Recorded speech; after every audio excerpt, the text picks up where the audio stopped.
Om Swastiastu. Perkenalkan, nama saya Made Ayu Dwi Fitri dengan NIM 1921111209.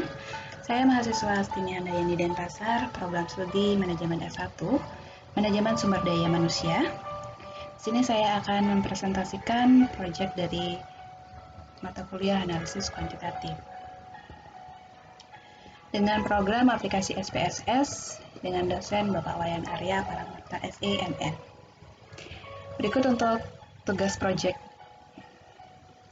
ujian akhir semester dengan soalnya dan juga beserta data-datanya yang sudah saya input, yaitu ada produksi padi sebagai variabel Y, ada curah hujan sebagai variabel X1 dan pemupukan X2.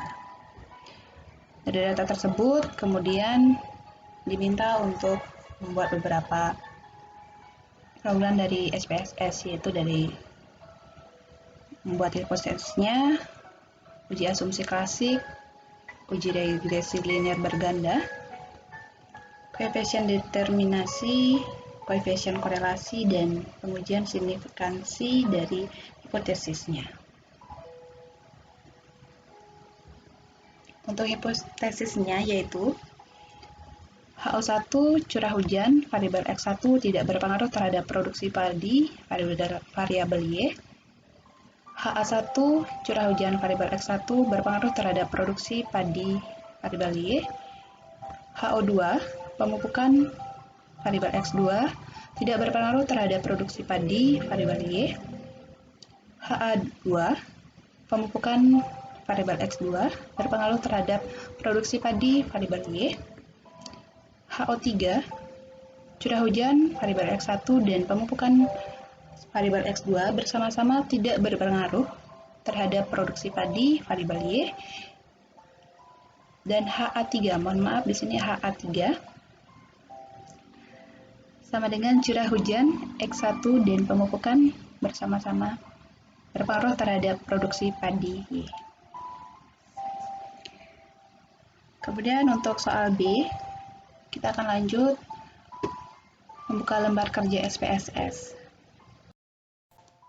Baik, di sini saya sudah membuka lembar kerja SPSS, mana kita akan menginput data terlebih dahulu, yaitu di sini kita masuk di variable view.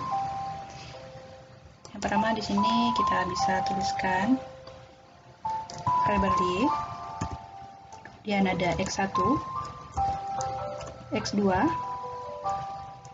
dan kemudian di label kita bisa ketik dengan lengkap, yaitu produksi padi,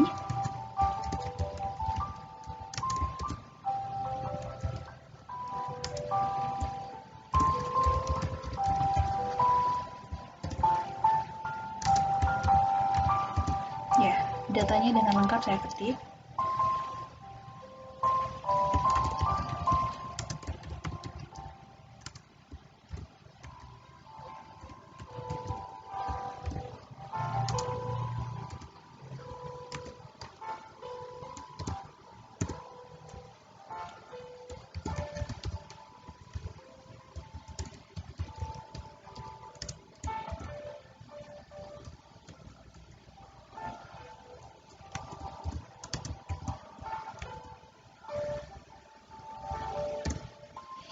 Setelah itu, kita input datanya di data view, yaitu dari variabel Y, X1 dan X2. Baik, untuk datanya sudah saya isi. Kemudian di sini saya akan melakukan ujian normalitas, yaitu dengan mengklik analyze,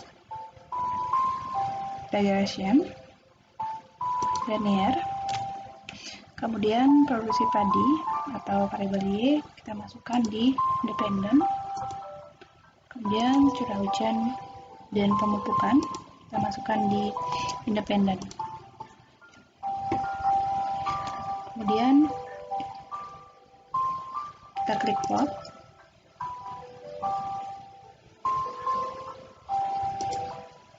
Z-bread kita masukkan di X. SZ masuk di Y. Kemudian di standarisasi dual plot, kita klik normal probability plot. Kemudian klik continue. Oke.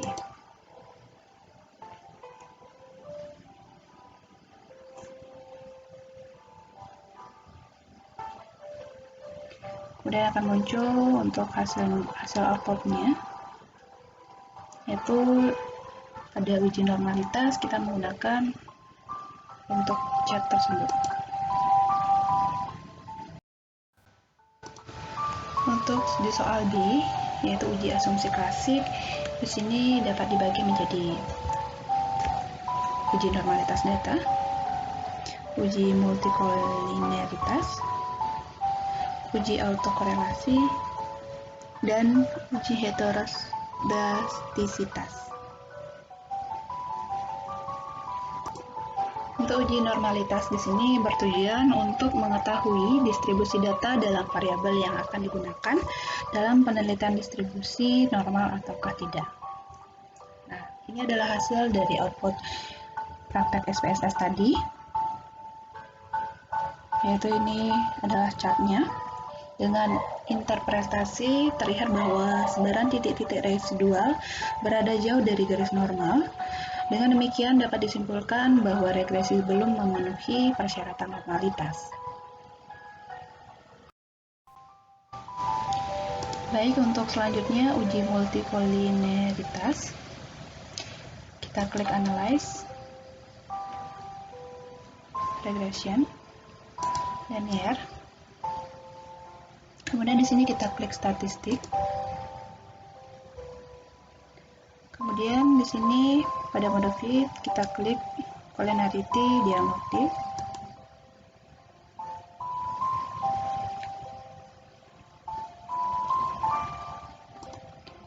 Kemudian klik continue.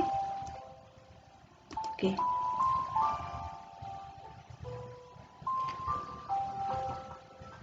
Baik, di sini data yang digunakan adalah data coefficient, yaitu ini.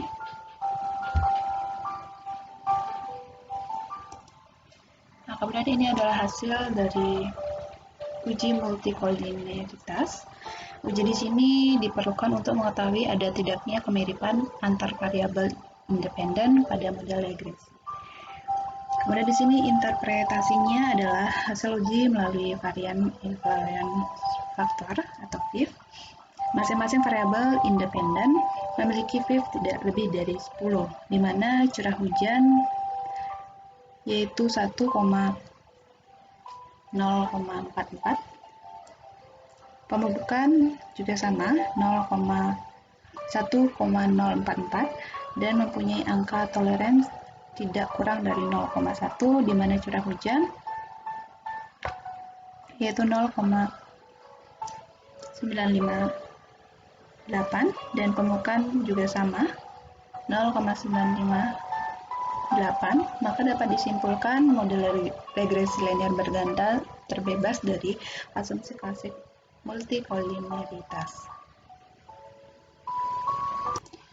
Kemudian selanjutnya untuk uji autokolerasi, sini kembali kita klik menu analyze, regression, linear, statistik, kemudian pada kolom residual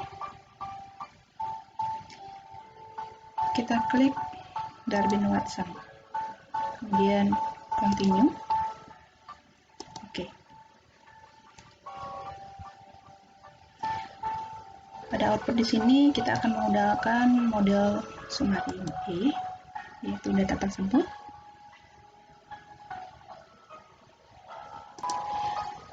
Nah, ini adalah hasil output dari uji autokolerasi yang di sini bertujuan untuk menguji apakah dalam model regresi linear berganda dan ada kolerasi antara variabel pengganggu atau ET pada periode tertentu dalam variabel pengganggu periode sebelumnya atau ET1. Nah, dari interpretasinya ya adalah pada output di atas diperoleh nilai Darwin-Watson sebesar 2,873, berada pada kisaran 2,46 sampai 2,90 adalah tidak ada kesimpulan. Jadi model regresi linear berganda di atas tidak terbebas dari asumsi klasik autokorelasi. Untuk selanjutnya uji heteroskedastisitas, yaitu masih sama, yaitu diklik analyze, regression, linear. Untuk datanya masih sama.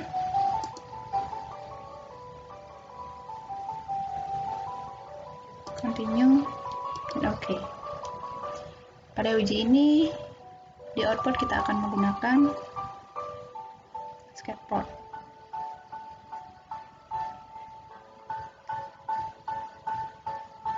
Data tersebut.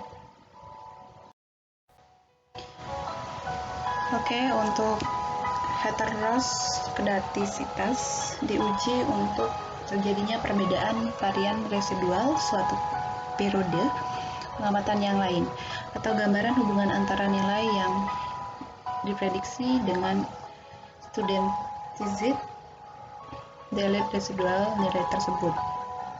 Interpretasinya yaitu pada output di atas terlihat bahwa titik-titik data penyebaran di atas dan di bawah atau di sekitar angka 0.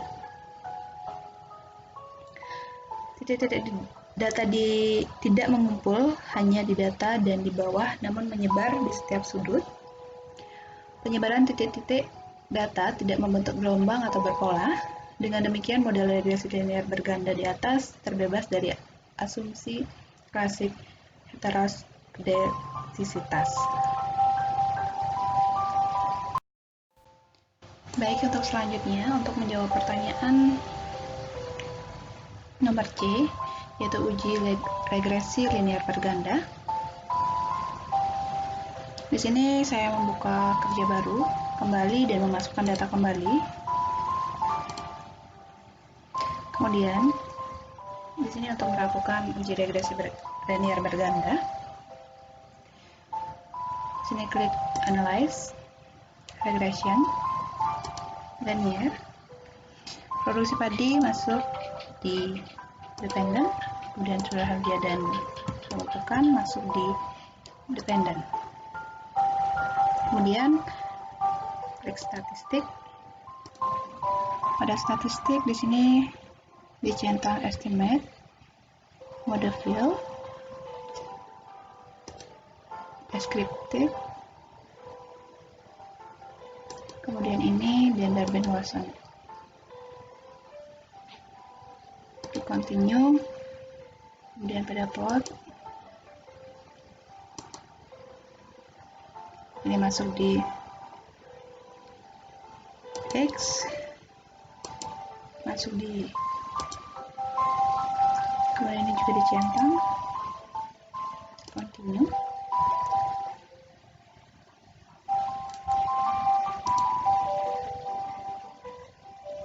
kemudian di sini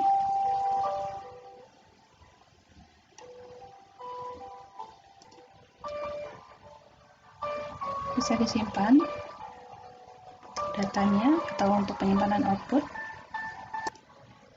Itu di sini centang.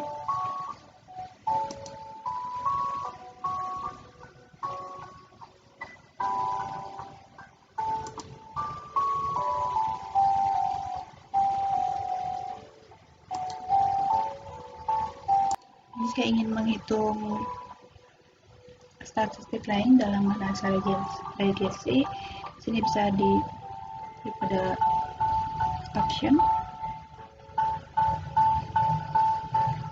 5, kemudian continue.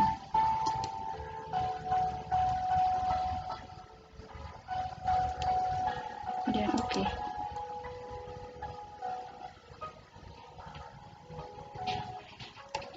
Data di sini, output di sini akan membantu untuk menjawab soal project UAS nomor B.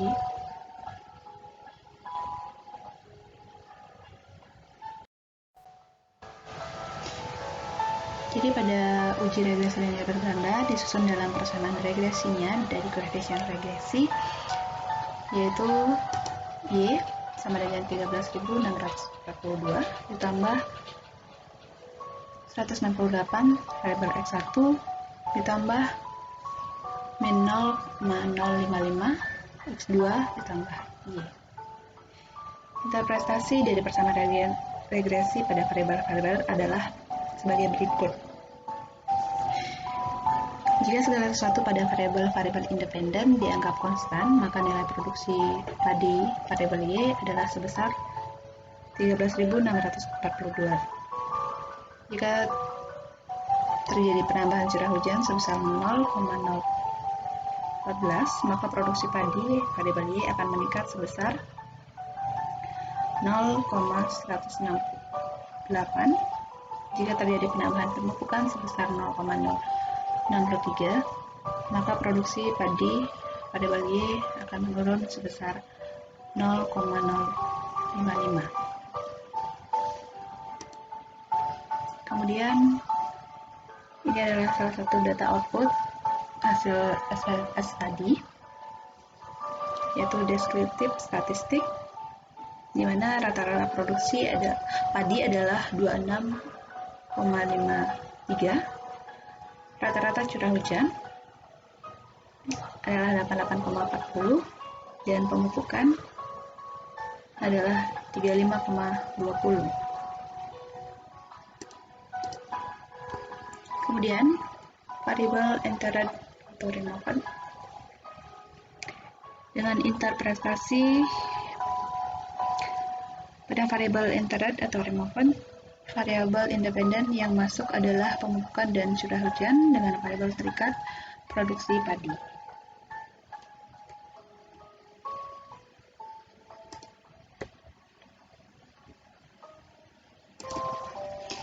Kemudian untuk jawaban nomor D, yaitu koefisien determinasi, kita dapat outputnya dari hasil SPSS yang tadi, yaitu dengan interpretasi nilai R, kolerasi X1 dan X2 terhadap Y sebesar 0,788 dengan korelasi kuat. Kemudian nilai R square 2, koefisien determinasi sebesar 0,621, kemudian menunjukkan bahwa 62,10% produksi padi dijelaskan oleh variabel pemupukan dan curah hujan, dan sisanya 37,90% dijelaskan oleh variabel lain di luar variabel yang digunakan. Kemudian standar error sama dengan di sini 4.331, lebih kecil dari standar deviasi yaitu 6.512, maka model regresi layak untuk digunakan.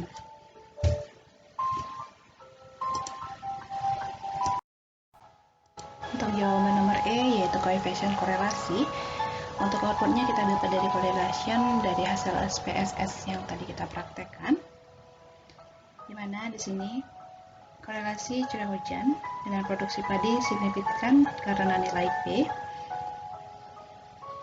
yaitu 0,00 atau P kurang dari 0,05,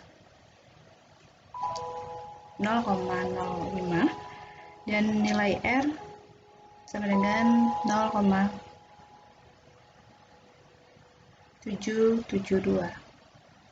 di mana korelasi tersebut adalah kuat. Korelasi antara curah hujan terhadap produksi padi sebesar 0,772 artinya terdapat hubungan korelasi yang kuat. Kemudian untuk korelasi pemupukan dengan produksi padi yaitu P sebesar 0,130 atau P sama dengan kurang dari 0,05, dan nilai R-nya yaitu min 0,311 di mana korelasi tersebut sangat lemah. Jadi korelasi antara pemupukan terhadap produksi padi sebesar min 0,311, artinya hubungan korelasi tidak signifikan sehingga korelasi sangat lemah. Kemudian untuk jawaban nomor F, yaitu pengujian signifikasi dari hipotesis, yaitu dibagi dua, ada uji parsial dengan t-test dan uji simultan dengan f-test. Nah, untuk output di sini kita dapatkan dari uji SPSS yang tadi, yaitu diambil dari data coefficient dengan interpretasi, yaitu variabel curah hujan memiliki nilai P value 0,002 kurang dari 0,05, sedangkan T hitung yaitu 4,073 lebih dari T tabel yaitu lebih besar dari T tabel yaitu 2179. Jadi curah hujan berpengaruh terhadap produksi padi, yang artinya HA1 menerima dan menolak HO1. Variabel pembukaan memiliki nilai p-value 0,397 lebih besar dari 0,05, sedangkan T hitung 0,878 kurang dari T tabel yaitu 2179, maka pembukaan tidak berpengaruh terhadap produksi padi, yang artinya menerima HO2 dan menolak HA2. Kemudian uji simultan dengan f-test, yaitu bisa diambil dari output ANOVA, yaitu di sini dengan interpretasi output SOS di atas menunjukkan p-value 0,003 kurang dari 0,05 atau F hitung 9824 lebih besar dari F tabel yaitu 3,49, dengan DFL sama dengan 3 kurang 1 sama dengan 2, dan DFL 2 sama dengan 15 kurang 3 sama dengan 12. Artinya menerima HA3 dan menolak HO3, yaitu curah hujan dan pembukaan secara bersama-sama berpengaruh terhadap produksi padi.